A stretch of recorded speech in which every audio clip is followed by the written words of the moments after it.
Hi ಎಲ್ಲರೂ ಹೇಗಿದ್ದೀರಾ? Welcome back to my channel. ನೀವು ತಮ್ನೇಲಲ್ಲಿ ನೋಡಿರೋ ಹಾಗೆ ಇವತ್ತು ನಾನು ತೋರಿಸ್ತಾ ಇರೋದು chicken dum biryani with home biryani powder. ಬನ್ನಿ ಇದನ್ನು ಹೇಗೆ ಮಾಡೋದು ಅಂತ ನಾನು ಸ್ಟೆಪ್ ಬೈ ಸ್ಟೆಪ್ ನಿಮಗೆ ತೋರಿಸ್ತೀನಿ. ಪೌಡರ್ ಹೇಗೆ ಮಾಡ್ಕೊಳ್ಳೋದು ಅಂತ. ನಾನಿಲ್ಲಿ 1/2 kg ಚಿಕನ್ ತೊಗೊಂಡಿದ್ದೀನಿ. 1/2 kg ಚಿಕನ್ ಮೆಜರ್ಮೆಂಟ್ಗೆ ಹೇಗೆ ಮಾಡೋದು ಅಂತ ನೋಡೋಣ ಬನ್ನಿ. ಈಗ ನಾನು 1/2 kg ಚಿಕನ್ಗೆ 1 table spoon ginger garlic paste ತೊಗೊಂಡಿದ್ದೀನಿ. ಮತ್ತು 1 ಟೇಬಲ್ ಸ್ಪೂನ್ ಗಟ್ಟಿ ಮೊಸರು ತೊಗೊಂಡಿದ್ದೀನಿ. ಹಾಕ್ತಾಯಿದ್ದೀನಿ ಇದಕ್ಕೆ. ಇವಾಗ ಇವೆರಡನ್ನೂ ಹಾಕಿ ಚೆನ್ನಾಗಿ ಮಿಕ್ಸ್ ಮಾಡಬೇಕು. ಮತ್ತು ಇದಕ್ಕೆ ನಾನು ಸ್ವಲ್ಪ 1/2 ಟೇಬಲ್ ಸ್ಪೂನ್ ಅರಿಶಿಣ ಪುಡಿ ಹಾಕ್ಕೊತಾ ಇದ್ದೀನಿ. ಮತ್ತು ಇದಕ್ಕೆ 1 ಟೇಬಲ್ ಸ್ಪೂನ್ ಬಿರಿಯಾನಿ ಪೌಡರ್ ಹಾಕ್ತಾಯಿದ್ದೀನಿ. ನಾನು ಆಗಲೇ ಮಾಡಿರೋದು, ನಿಮ್ಮ ಜೊತೆ ಅದನ್ನು ನೆಕ್ಸ್ಟ್ ಶೇರ್ ಮಾಡ್ತೀನಿ. ಇದನ್ನಿಷ್ಟನ್ನು ಹಾಕಿ ಚೆನ್ನಾಗಿ ಮಿಕ್ಸ್ ಮಾಡಬೇಕು. ನಾ ಮ್ಯಾರಿನೇಷನ್ಗೆ ಒಂದು 1/2 hour ಮ್ಯಾರಿನೇಟ್ ಮಾಡ್ತೀನಿ. ಇದೇನು ಮಾಡಲೇಬೇಕಂತನೂ ಏನಿಲ್ಲ, ನೀವು ಈ ಪ್ರೊಸೀಜರ್ನ ಸ್ಕಿಪ್ ಕೂಡ ಮಾಡ್ಬೋದು. ಬಟ್ ಮಾಡಿದ್ರೆ ಮಸಾಲೆ ಚೆನ್ನಾಗಿ ಹಿಡಿಯುತ್ತೆ. ಬಟ್ ನಿಮ್ಗೆ ಅರ್ಜೆಂಟಾಗಿ ಮಾಡೋಂಗಿದ್ರೆ ಸ್ಕಿಪ್ ಮಾಡ್ಬೋದು, ಪರವಾಗಿಲ್ಲ. ನಾನೀಗ ಮಸಾಲೆ ಹುರ್ಕೊಳ್ಳೋದಕ್ಕೆ ಏನೇನು ತೊಗೊತಾ ಇದ್ದೀನಿ ಅಂದರೆ ಕೊತ್ತಂಬರಿ ಸೊಪ್ಪು, ಪುದೀನ ಸೊಪ್ಪು, ಹಸಿಮೆಣ್ಸಿನ್ಕಾಯಿ, 2 ಈರುಳ್ಳಿ ಇಷ್ಟು ಮಸಾಲೆ ರುಬ್ಕೊಳ್ಳೋದಕ್ಕೆ ತೊಗೊಂಡಿದ್ದೀನಿ. ಮತ್ತು 2 ಈರುಳ್ಳಿ, 1 ಟೊಮೆಟೊ, ಶುಂಠಿ ಬೆಳ್ಳುಳ್ಳಿ ಪೇಸ್ಟ್ ಒಗ್ಗರಣೆಗೆ. ಬನ್ನಿ ಈಗ ಫಸ್ಟ್ ಮಸಾಲೆ ಏನೇನು ಹುರ್ಕೊಂಡಿರೋ ಐಟಮ್ ತೋರಿಸಿದ್ನಲ್ಲ ಅದನ್ನು ಚೆನ್ನಾಗಿ ಇವಾಗ ಎಣ್ಣೆಲಿ ಫ್ರೈ ಮಾಡ್ಕೊಳ್ಳೋಣ. ಈಗ ನಾನು ಒಂದು 4 ಟೇಬಲ್ ಸ್ಪೂನ್ ಎಣ್ಣೆ ತೊಗೊಂಡಿದ್ದೀನಿ. ಇವಾಗ ಕಟ್ ಮಾಡಿ ಇಟ್ಕೊಂಡಿರೋ ಈರುಳ್ಳಿ, ಹಸಿಮೆಣ್ಸಿನ್ಕಾಯಿ, ಕೊತ್ತಂಬರಿ ಸೊಪ್ಪು, ಪುದೀನಾನ ಚೆನ್ನಾಗಿ ಒಂದು 5-10 ನಿಮಿಷ ನಾವು ಚೆನ್ನಾಗಿ ಫ್ರೈ ಮಾಡ್ಕೊಬೇಕಿದು. ಅರೋಮಾ ಬರೋವರೆಗೂ, ಸೊಪ್ಪುದು ಅರೋಮಾ ಎಲ್ಲ ಬರೋವರೆಗೂ ಚೆನ್ನಾಗಿ ಫ್ರೈ ಮಾಡ್ಕೊಬೇಕು.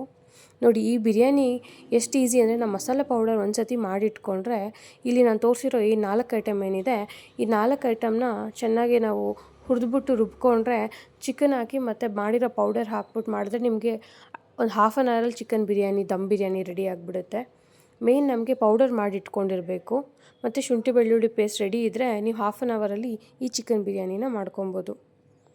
ನೋಡಿ, ಇವಾಗ ನಾನು ಇದನ್ನು ಹಸಿಮೆಣ್ಸಿನ್ಕಾಯಿ ಮತ್ತು ಈರುಳ್ಳಿ ಎಲ್ಲ ಹಾಕ್ಕೊಂಡು ಚೆನ್ನಾಗೆ ಫ್ರೈ ಮಾಡ್ಕೊತೀನಿ. ಆಮೇಲೆ ಇದಕ್ಕೆ ಸೊಪ್ಪು ಆ್ಯಡ್ ಮಾಡ್ತೀನಿ.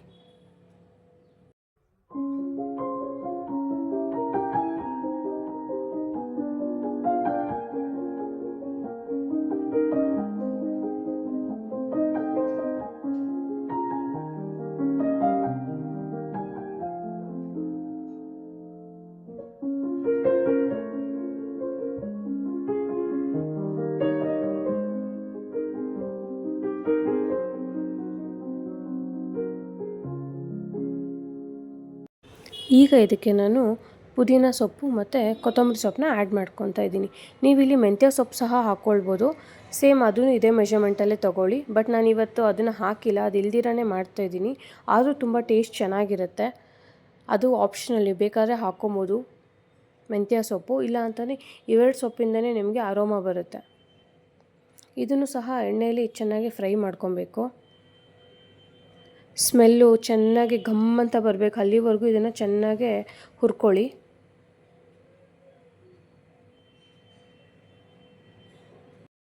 ಇದನ್ನು ಫ್ರೈ ಮಾಡ್ತಾ ಮಾಡ್ತಾ ನಾನು ಸೈಡಲ್ಲಿ ಬಿರಿಯಾನಿ ಪೌಡರ್ಗೂ ರೆಡಿ ಮಾಡಿಕೊಂಡೆ. ಅದನ್ನು ನಾನು ಇವಾಗ ನಿಮ್ಮ ಜೊತೆ ಶೇರ್ ಮಾಡ್ತೀನಿ.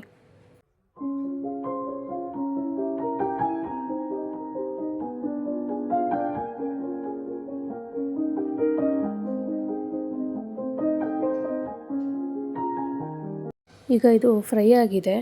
ಇದು ಆರ್ಬಿಟ್ಟು ನಾನು ಮಿಕ್ಸಲ್ಲಿ ರುಬ್ಕೊಳ್ಳೋ ಅಷ್ಟರಲ್ಲಿ ನಿಮ್ಮ ಜೊತೆ ಪೌಡರ್ ಹೇಗೆ ಮಾಡೋದು ಅಂತ ಶೇರ್ ಮಾಡ್ತೀನಿ.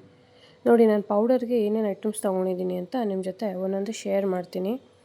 ಈಗ ನಾನು ತೊಗೊಂಡಿರೋದು ಒಂದು 8ರಿಂದ 10 ಮರಾಠಿ ಮೊಗ್ಗು, ಮತ್ತು ಕಲ್ಲೂವ, ಮತ್ತು ಒಂದು ಸ್ವಲ್ಪ ಲವಂಗ, ಒಂದು 2 ಟೇಬಲ್ ಸ್ಪೂನು ಮೆಣಸು, ಮತ್ತು ಏಲಕ್ಕಿ, ಉಪ್ಪು, ಏಲಕ್ಕಿ, ಚಕ್ಕೆ, ಮತ್ತು ಶಾಯಿ ಜೀರಾ, 1-2 ಪಲಾವ್ ಎಲೆ, 1-2 ಟೇಬಲ್ ಸ್ಪೂನು ಧನಿಯಾ ಕಾಳು, ಮತ್ತು 1 ಟೇಬಲ್ ಸ್ಪೂನ್ ಸೋಂಪು ತೊಗೊಂಡಿದ್ದೀನಿ. ನೀವು ಒಂದೊಂದಾಗೆ ಹುರ್ಕೊಳ್ಳೋಣ. ಫಸ್ಟು ನಾನೊಂದು ಪ್ಯಾನಲ್ಲಿ ಸ್ಟವ್ ಆನ್ ಮಾಡಿಕೊಂಡು ಧನಿಯಾ ಕಾಳು ಮತ್ತು ಶಾಯಿ ಜೀರಾ ಮತ್ತು ಸೋಂಪು ಇದು ಮೂರನ್ನು ಹಾಕಿ ಚೆನ್ನಾಗೆ ಫ್ರೈ ಮಾಡ್ಕೊತೀನಿ. ಫಸ್ಟ್ ಇದು ಒಂದು ಸ್ವಲ್ಪ ಘಮ ಬರೋವರೆಗೂ ನೀವು ಚೆನ್ನಾಗಿ ಇದನ್ನು ಹುರ್ಕೊಬೇಕು. ನಾನು ಆಲ್ರೆಡಿ ಧನಿಯಾ ಕಾಳು ಹುರ್ಕೊಳೋದ್ರಿಂದ ಇದನ್ನು ಸ್ವಲ್ಪ ಬೇಗನೆ ತೆಗೆದುಬಿಡ್ತೀನಿ. ಇದು ಚೆನ್ನಾಗಿ ಅರೋಮಾ ಬರೋವರೆಗೂ ಹುರ್ಕೊಳ್ಳಿ. ನಮಗೆ ಬಿರಿಯಾನಿಲಿ ಏನು ಇಂಪಾರ್ಟೆಂಟ್ ಅಂದರೆ ಬಿರಿಯಾನಿ ಪೌಡರ್. ಈ ಪೌಡರ್ ನೀವು ಅಟ್ಲೀಸ್ಟ್ ಒಂದು 1 ತಿಂಗಳಿಗೆ 2 ತಿಂಗಳಿಗೆ ಆಗೋಷ್ಟು ಮಾಡಿಟ್ಕೊಂಡ್ರೆ ನೀವು ಈಸಿಯಾಗಿ ಬಿರಿಯಾನಿ ಅವಾಗ ಮಾಡ್ತಾ ಇರ್ಬೋದು. ಬಟ್ ಸ್ಮೆಲ್ಲು ಅಷ್ಟೇ ಸ್ಟ್ರಾಂಗಾಗಿರುತ್ತೆ. ನೀವು ಮಂತ್ಲಿ ಒನ್ಸ್ ಅಥವಾ 2 ಮಂತ್ಸ್ ಒಂದ್ಸತಿ ಮಾಡ್ತೀನಿ ಅನ್ನೋಂಗಿದ್ರೆ. ಈಗ ಇದು ಗಮ್ ಅಂತ ಸ್ಮೆಲ್ ಬರ್ತಾ ಇದೆ. ಈಗ ಇದನ್ನು ನಾನು ತೆಗೆದಿಟ್ಕೊಂಡು ಮತ್ತೆ ನೆಕ್ಸ್ಟ್ ಇರೋ ಮಸಾಲೆಗಳನ್ನ ಹಾಕ್ಕೊತೀನಿ. ಇದು ಪಟ ಅಂತ ಸೌಂಡ್ ಬರ್ತಾ ಇರುತ್ತೆ. ಅಲ್ಲಿಗೆ ನಿಮಗೆ ಇದು ಆಗಿದೆ ಅಂತ ಜಾಸ್ತಿನೂ ಫ್ರೈ ಮಾಡ್ಕೊಳಕ್ಕೆ ಹೋಗ್ಬಿಡಿ, ಸೀದೋಗ್ಬಿಟ್ರೆ ಸ್ಮೆಲ್ ಇರಲ್ಲ. ಎಲ್ಲ ಒಟ್ಟಿಗೆ ಹಾಕಿ ಫ್ರೈ ಮಾಡ್ಕೊಂಬಿಡಿ. ಬರೀ ನಾನು ಇವಾಗ ಏನು ತೋರಿಸಿದ್ದೀನಿ ಅದು 3 ಹಾಕ್ಕೊಂಡು ಫ್ರೈ ಮಾಡಿ. ನೆಕ್ಸ್ಟ್ ಇವಾಗ ಇದನ್ನು ಒಂದು ತಟ್ಟೆಗೆ ತೆಗೆದಿಟ್ಕೊಂಡು ನೆಕ್ಸ್ಟ್ ಇವಾಗ ಇದಕ್ಕೆ ಪಲಾವ್ ಎಲೆ ಹಾಕ್ತಾಯಿದ್ದೀನಿ. ನಾನು ತೆಗೆದಿಟ್ಕೊಂಡಿರೋ ಪಲಾವ್ ಎಲೆ ಒಂದು 2ರಿಂದ 3 ಪಲಾವ್ ಎಲೆ, ಆಮೇಲೆ ನಿಮ್ಗೆ ಏನೇನು ತೋರಿಸಿದೆ ಮಸಾಲೆಗಳು ಅದೆಲ್ಲ ಈಗ ಒಟ್ಟಿಗೆ ಹಾಕಿ, ಜಾಕಾಯಿನ ಸ್ವಲ್ಪ ಹಾಗೆ ಹಾಕಕ್ಕೆ ಹೋಗ್ಬಿಡಿ, ಮಿಕ್ಸಿಲಿ ನುಣ್ಣಗಾಗಲ್ಲ. ಅದನ್ನು ನಾನು ಸ್ವಲ್ಪ ಪುಡಿ ಮಾಡಿ ಇಟ್ಕೊಂಡೆ ಕಲ್ಲಲ್ಲಿ. ನೋಡಿ ಇವಾಗ ಕಪ್ಪು ಏಲಕ್ಕಿ ಮತ್ತು ನಾರ್ಮಲ್ ಏಲಕ್ಕಿ, ಲವಂಗ, ಕಲ್ಲು ಹೂವು, ಮೆಣಸು ಇದೆಲ್ಲನೂ ಹಾಕ್ತಾಯಿದ್ದೀನಿ. ಇದಕ್ಕೆ ಸ್ಟಾರ್ ಹೂವು ಹಾಕಬೇಕಿತ್ತು, ಬಟ್ ಅದು ಖಾಲಿ ಆಗಿರೋದ್ರಿಂದ ಅದೊಂದು ಸ್ಕಿಪ್ ಮಾಡಿದೆ. ಅದು ನೀವು ಆ್ಯಡ್ ಮಾಡ್ಕೊಳ್ಳಿ. ಅದು 1 ಅಥವಾ 2 ಹಾಕಿದ್ರೆ ಸಾಕಾಗುತ್ತೆ. ಇವಾಗ ಇದನ್ನು ಹಾಕ್ಕೊಂಡ್ಮೇಲೂ ಚೆನ್ನಾಗಿ ಫ್ರೈ ಮಾಡ್ಕೊಬೇಕು. ಇದು ಅಷ್ಟೇ ಒಳ್ಳೆ ಘಮ ಕೊಡುತ್ತೆ. ನಾವು ಉರಿತಾ ಮಸಾಲೆಗಳದ್ದೆಲ್ಲ ಸ್ಮೆಲ್ ಬರ್ತಾ ಹೋಗ್ತಾ ಇರುತ್ತೆ. ಆವಾಗ ನಮ್ಗೆ ಇದಾಗಿದೆ ಅಂತ ಗೊತ್ತಾಗುತ್ತೆ. ಚೆನ್ನಾಗಿ ಇದನ್ನು ಫ್ರೈ ಮಾಡಿಕೊಂಡು ಮಿಕ್ಸಿಲಿ ಪೌಡ್ರ್ ಮಾಡ್ಕೊಬೇಕು. ಅಟ್ಲೀಸ್ಟ್ ಒಂದು 2ರಿಂದ 3 ನಿಮಿಷ ಉರಿರಿ. ಅದು ತುಂಬ ಲೋ ಫ್ಲೇಮಲ್ಲಿ ಉರಿರಿ, ಮೀಡಿಯಮ್ ಫ್ಲೇಮಲ್ಲೂ ಉರಿಯೋಕ್ಕೆ ಹೋಗ್ಬಿಡಿ. ಲೋ ಫ್ಲೇಮಲ್ಲಿ ಇಟ್ಟರೆ ನಿಮಗೆ ಘಮನೂ ಚೆನ್ನಾಗಿರುತ್ತೆ ಮತ್ತು ಬೇಗನೂ ಇದು ಫ್ರೈ ಆಗುತ್ತೆ. ಈಗ ಅದು ಫ್ರೈ ಆಗಿರೋದನ್ನು ಇದ್ರ ಜೊತೆ ಮಿಕ್ಸ್ ಮಾಡಿಬಿಟ್ಟು ಧನಿಯಾ ಕಾಳು ಅದನ್ನು ಒಟ್ಟಿಗೆ ಇವಾಗ ನಾನು ಮಿಕ್ಸಿಲಿ ರುಬ್ಕೊಂಬರ್ತೀನಿ. ಈಗ ನೋಡಿ ರುಬ್ಬಿರೋ ಪೌಡರ್ ಯಾವ ಥರ ಇದೆ ಅಂತ ತೋರಿಸ್ತಾ ಇದ್ದೀನಿ. ಇದು ಪೌಡರ್ ನೋಡಿ, ಇಷ್ಟ ಆಯಿತು ಪೌಡರ್. ನಾನು ಅಷ್ಟು ಮಸಾಲೆಗೆ ಇಷ್ಟು ಪೌಡರ್ ಆಗಿದೆ.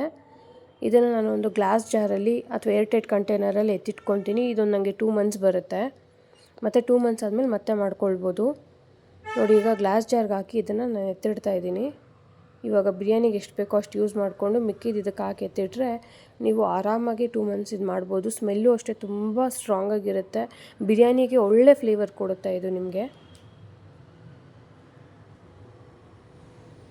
ಈಗ ನೆಕ್ಸ್ಟು ಏನು ಪ್ರೊಸೀಜರ್ ಅಂತ ನೋಡೋಣ ಬನ್ನಿ. ಈಗ ನಾನು ಅದು ಆರಿದೆ, ಮಸಾಲೆ ರುಬ್ಬಿಟ್ಕೊಂಡಿದ್ದೀನಿ. ರುಬ್ಬಿರೋ ಮಸಾಲೆ ನೋಡಿ ಈ ಥರ ಇದೆ, ಗ್ರೀನ್ ಕಲರ್ ಬರುತ್ತೆ.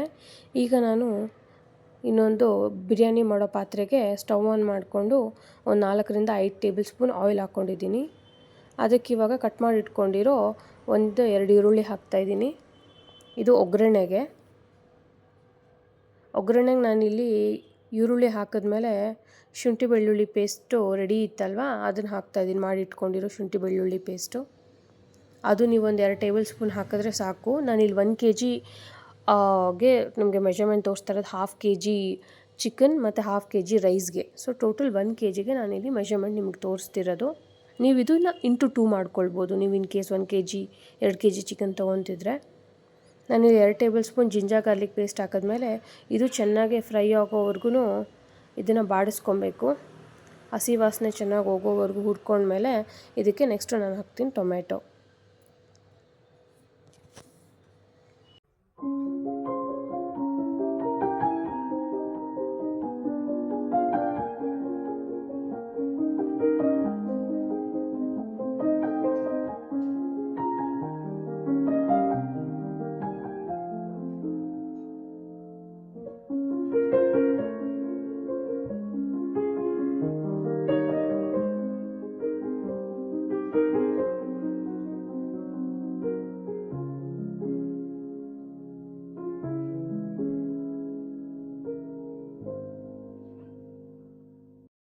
ಈಗ ನೋಡಿ ಟೊಮೆಟೊ ಹಾಕಿ ಫ್ರೈ ಮಾಡ್ಕೊಂಡ್ಮೇಲೆ ಇವಾಗ ನಾನು ರುಬ್ಬಿಟ್ಕೊಂಡಿರೋ ಮಸಾಲೆ ಹಾಕ್ಕೊತಾ ಇದ್ದೀನಿ ಇದಕ್ಕೆ. ನೋಡಿ ಇಷ್ಟು ಗ್ರೀನಾಗಿದೆ ಮಸಾಲೆ ಇದು. ಈ ಮಸಾಲೆ ಹಾಕಿದ್ಮೇಲೆ ಒಂದು ಸ್ವಲ್ಪ ನೀರು ಹಾಕ್ಬಿಟ್ಟು ಇದಕ್ಕೆ ಸ್ವಲ್ಪ ಒಂದು ಕುದಿ ಬರೋವರೆಗೂ ಇದನ್ನು ಮಿಕ್ಸ್ ಮಾಡ್ಕೊಳ್ಳೋಣ. ಮಸಾಲೆ ಹಾಕಿದ ತಕ್ಷಣ ಎಷ್ಟು ಘಮ್ಮಂತ ಸ್ಮೆಲ್ ಬರುತ್ತೆ ಅಂದರೆ ಸೊಪ್ಪು ಹುರಿದಿರೋದು. ನೀವು ಹಸಿ ಸೊಪ್ಪು ಹಾಕ್ಕೊಂಡ್ರೆ ಇಷ್ಟು ಸ್ಮೆಲ್ ಬರೋಲ್ಲ. ನೀವು ಎಣ್ಣೆಲಿ ಫ್ರೈ ಮಾಡಿದ್ರೆ ಮಾತ್ರ ಈ ಸ್ಮೆಲ್ ಬರೋದು ನಿಮಗೆ.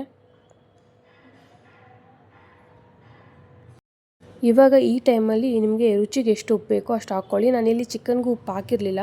ಇವಾಗ ಟೋಟಲಾಗಿ ಒಟ್ಟಿಗೆ ನಾನಿಲ್ಲಿ ಉಪ್ಪು ಹಾಕ್ಕೊತಾ ಇದ್ದೀನಿ, ಎಷ್ಟು ಬೇಕೋ ಅಷ್ಟು ಉಪ್ಪು. ಉಪ್ಪು ಹಾಕಿದ್ಮೇಲೆ ಇವಾಗ ಒಂದು ಕುದಿ ಬಂದಮೇಲೆ ಈಗ ನೋಡಿ ನಾನು ಮ್ಯಾರಿನೇಷನ್ ಮಾಡಿ ಇಟ್ಕೊಂಡಿರೋ ಚಿಕನ್ ಹಾಕ್ತಾಯಿದ್ದೀನಿ. ಇದೊಂದು ಹಾಫ್ ಆನ್ ಅವರ್ ಅಷ್ಟೇ ನಾನು ಮ್ಯಾರಿನೇಟ್ ಮಾಡಿದ್ದಿದ್ದು. ಆಲ್ರೆಡಿ ಇದು ಟೆಂಡರ್ ಚಿಕನ್ ಇರೋದ್ರಿಂದ ತುಂಬ ಸಾಫ್ಟಾಗಿತ್ತು. ನಾನು ಮ್ಯಾರಿನೇಷನ್ ಮಾಡಿಟ್ಮೇಲೆ ಇವಾಗ ಹಾಕಿದ್ಮೇಲೆ ಮತ್ತೆ ಇದಕ್ಕೊಂದು ಒಳ್ಳೆ ಮಿಕ್ಸ್ ಕೊಡೋಣ.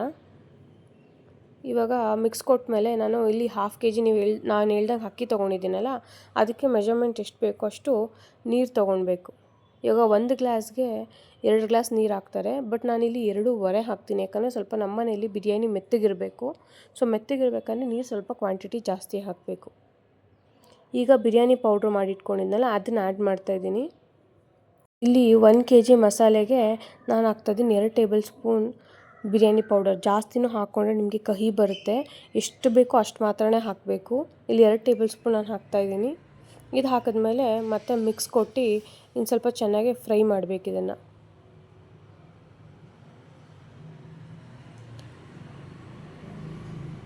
ಫ್ರೈ ಮಾಡ್ತಾ ಮಾಡ್ತಾ ಸ್ಮೆಲ್ಲು ಅರೋಮಾ ಬಿರಿಯಾನಿದು ಮನೆ ತುಂಬ ತುಂಬ್ಕೊಳ್ತಾ ಇರುತ್ತೆ.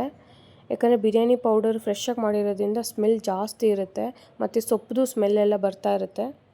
ಈಗ ಬನ್ನಿ, ನಾನು ನಿಮ್ಗೆ ಹೇಳಿದ್ನಲ್ಲ 1:2 ವಾಟರ್ ತೊಗೊಬೇಕಂತ. ನಾನಿಲ್ಲಿ 2.5 ತೊಗೊಂಡಿದ್ದೀನಿ. ನೋಡಿ ಈಗ ನೀರು ಆ್ಯಡ್ ಮಾಡ್ತಾಯಿದ್ದೀನಿ ಈ ಟೈಮ್ಗೆ. ನೋಡಿ ಇದೇ ನನ್ನ ಮೆಜರ್ಮೆಂಟ್ ಕಪ್ಪು. ಈ ಕಪ್ಪಲ್ಲಿ ನಾನು 1.5 ಅಕ್ಕಿ ತೊಗೊಂಡ್ರೆ 4 ಗ್ಲಾಸ್ ನೀರು ಹಾಕ್ತಾಯಿದ್ದೀನಿ. ಮತ್ತು ಇವಾಗ ಅರ್ಧ ನಿಂಬೆಹಣ್ಣು ಹಾಕ್ಕೊತಾ ಇದ್ದೀನಿ ಇದಕ್ಕೆ. ಇವಾಗ ಇದನ್ನು ಹಾಕಿದ್ಮೇಲೆ ಚೆನ್ನಾಗಿ ಕುದಿಯೋಕ್ಕೆ ಬಿಟ್ಬಿಡೋಣ ಸ್ವಲ್ಪ ಹೊತ್ತು, ಮುಚ್ಚಳ ಮುಚ್ಚಿಬಿಟ್ಟು. ನೋಡಿ ಇವಾಗ ಇದು ಕುದಿಯೋಕ್ಕೆ ಸ್ಟಾರ್ಟ್ ಆಗಿದೆ. ಈ ಟೈಮಲ್ಲಿ ಪರ್ಫೆಕ್ಟಾಗಿ ಅಕ್ಕಿ ಹಾಕೋದಕ್ಕೆ ಕರೆಕ್ಟಾಗಿರುತ್ತೆ ಈ ಟೈಮು. ಇವಾಗ ನಾನು ಇದಕ್ಕೆ ಕುದೀತಾ ಇದೆ. ಇವಾಗ ಉಪ್ಪು ಖಾರ ನೋಡ್ಬಿಟ್ಟು ಇದಕ್ಕೆ ಅಕ್ಕಿ ಆ್ಯಡ್ ಮಾಡ್ತಾಯಿದ್ದೀನಿ. ಸ್ವಲ್ಪ ಉಪ್ಪು ಅಂತ ಅನಿಸ್ಬೇಕು, ಆವಾಗ ನೀವು ಅಕ್ಕಿ ಆ್ಯಡ್ ಮಾಡಿ. ಇವಾಗ ಅಕ್ಕಿ ಆ್ಯಡ್ ಮಾಡಿದಾಗ ಅದು ಈಕ್ವಲ್ ಆಗುತ್ತೆ. ನೀವು ಸ್ವಲ್ಪ ಕರೆಕ್ಟಾಗಿದ್ದರೆ ಟೇಸ್ಟ್ ನಿಮಗೆ ಅಕ್ಕಿ ಹಾಕಿದ್ಮೇಲೆ ಸ್ವಲ್ಪ ಉಪ್ಪು ಕಮ್ಮಿ ಅನಿಸುತ್ತೆ. ಸೊ ನೀವು ಉಪ್ಪು ಖಾರ ನೋಡಬೇಕಾದ್ರೆ ಸ್ವಲ್ಪ ಉಪ್ಪಾಗಿದ್ರೇ ಆವಾಗ ಕರೆಕ್ಟಾಗಿ ಅಕ್ಕಿಗೆ ಹಿಡಿಯುತ್ತಿದ್ದು. ಇದನ್ನು ಹಾಕ್ಬಿಟ್ಟು ಇವಾಗ ನಾವು ಒಂದು 10ರಿಂದ 15 ನಿಮಿಷ ಇದನ್ನು ಹೈ ಫ್ಲೇಮಲ್ಲೇ ಬಿಟ್ಬಿಡೋಣ. ಚೆನ್ನಾಗಿ ಇದಾಗಬೇಕು. ಆಮೇಲೆ ದಮ್ ಕಟ್ಟೋದು ಇದಕ್ಕೆ. ನೋಡಿ ಇವಾಗ 10ರಿಂದ 15 ನಿಮಿಷ ಆದಮೇಲೆ ನೋಡಿಸ್ತಾ ಇದ್ದೀನಿ ನಿಮಗೆ.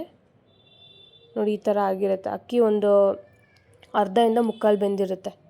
ಈ ಟೈಮಲ್ಲಿ ಇದನ್ನು ಮತ್ತೆ ನಾವು ಲಿಡ್ ಕ್ಲೋಸ್ ಮಾಡಿ 15 ಮಿನಿಟ್ಸ್ ಫುಲ್ಲು ಸಿಮ್ಮಲ್ಲಿಟ್ಟು ಬಿಡಬೇಕು.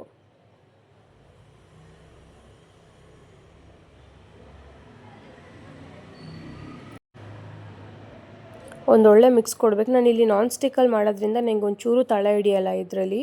ಸೊ ನನಗೆ ಅದಕ್ಕೆ ಟೆನ್ಷನ್ ಇರಲ್ಲ. ಅದೇ ನೀವು ಬೇರೆ ಪಾತ್ರೆಯಲ್ಲಿ ಮಾಡಿದ್ರೆ ನಿಮಗೆ ಬೇಗ ತಳ ಅಂಟುತ್ತೆ. ನೋಡಿ ಇಷ್ಟಾಗಿದೆ. ಇವಾಗ ನಾನು ಇದಕ್ಕೇನು ಆ್ಯಡ್ ಮಾಡೋಷ್ಟಿಲ್ಲ. ಈಗ ಇದನ್ನು ಕ್ಲೋಸ್ ಮಾಡಿ ನಾನು ಒಂದು 15 ನಿಮಿಷ ಬಿಟ್ಟರೆ ಬಿರಿಯಾನಿ ರೆಡಿ. ಬನ್ನಿ ಇವಾಗ ಕ್ಲೋಸ್ ಮಾಡೋಣ ಇದನ್ನು. ಅಷ್ಟರಲ್ಲಿ ನಾನು ಇದಕ್ಕೆ ರಾಯ್ತ ಮಾಡ್ಕೊತೀನಿ.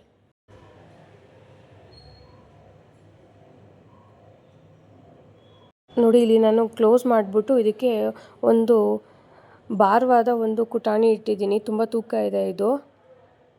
ಇದಕ್ಕೆ ನಾನು ಯಾವುದೇ ಥರ ಗೋಧಿ ಹಸಿಟ್ಟಾಗಲಿ ಬೇರೆ ಆಗಲಿ ದಮ್ ಕಟ್ಟಕ್ಕೆ ಯೂಸ್ ಮಾಡಿಲ್ಲ.